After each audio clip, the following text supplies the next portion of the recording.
Hi guys, welcome to T-Favors TV. We are back again with the latest gossip. Nyaya dziri kupisa dziri kutenderera pasocial media. Shadaya night aramba kupusiswa wicknel Ed Zanupf. Mushure mekunge atora kaakwa wicknel kakakandira mubhini asi aitanika nemasaini Twitter azviita nemasaini izvo zvamuri kuonapo.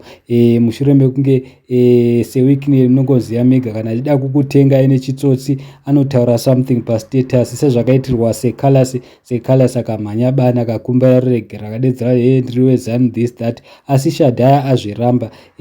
Wicknel vavanyora kuti hanzi naShadaya learn or perish.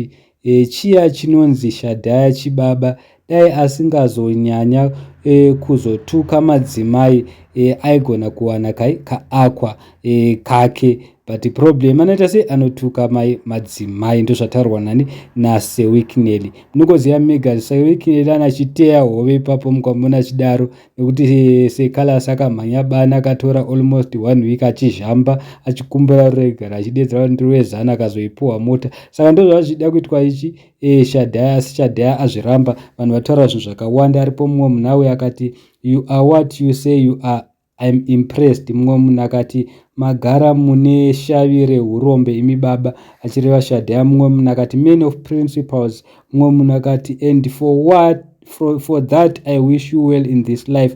Mumwe munhu akati zvikauya nyore haikona kugamuchira. Mumwe munhu akati akwa chaiyo wairamba ukaikandira mubhini. Mumwe munhu akati leader of youth. Mumwe munhu akati une shuwa here kuramba mota.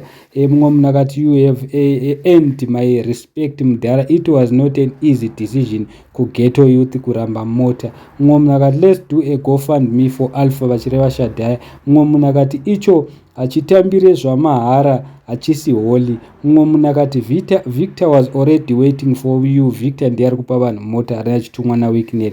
Mumwe munhu akati moto wembava haudziyiwe. Mumwe munhu akati thanks God mazorodza mweya wangu. Mumwe munhu akati there is nothing for free, you are smart.